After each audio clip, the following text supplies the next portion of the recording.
За какви работни места станува збор? Која е потребата од истите?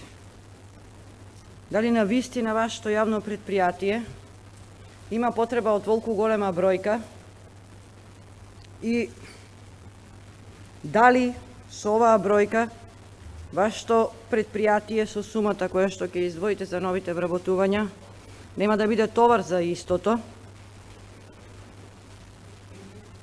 Меѓутоа ме збунува и нешто друго, гледајќи го извештајот за работа за 2020 година,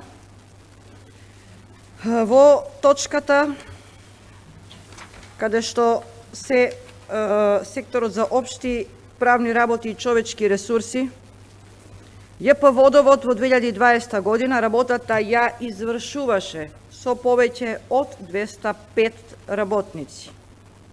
Повеќе, помалку, 205, малку нејасно со повеќе. Нема повеќе или помалку кога е во прашање бројка на вработени. Така е, да, се сложувам. Работници, вика, вработени на неопределено време, кои се дадени во табеларниот преглед.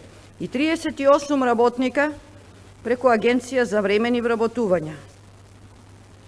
Значи, вкупната бројка, доколку се овие 205, со повеќе не знам ако уште има, а не се напишани, ќе си го исправите извештајот. Меѓутоа со повеќе 205 и 38, тоа се 243, значи вработени.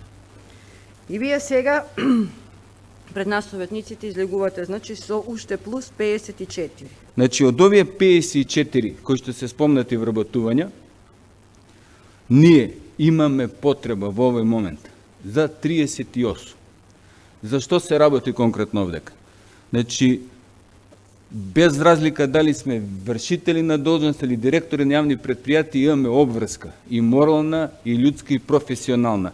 Институциите во кои што работиме и ги водиме да функционираат и да не бидне после кога ќе се случи некој кикс дали функционираат или не функционираат институциите. Едноставно мора се да направиме за да функционираат. Не се работи за предизборни вработувања, сосема напротив. Верувајте дека поради овој план за вработување може само да имаме проблем условен со она што вие го мислите дека се работи за партиски вработувања. Овдека се работи за реална потреба на ЈП Водовод и тоа на оние позиции за кои што ниту еден партиски Марадона нема да биде заинтересиран. На план на спорт да ви објаснам што мислам на Марадона. Тоа се партиски војници кои што мораме по 3/4 да ги чуваме за да не направат некоја брлјотина. Значи овдека дефинитивно се работи за реална потреба на ЈП Водовод и доколку го видите планот за вработување, ќе видите дека се работи за општи комунални работници, одржувачи на водоводна мрежа, инкасатори. Значи овие 38 не се нови вработувани. Овие се луѓе кои што работат преку Агенција за вработување, која што веќе ја спомнавте. На ЈП Водовод му фалат водоинсталатери, мајстори и работници. Без разлика дали се македонци, албанци, роми, турци.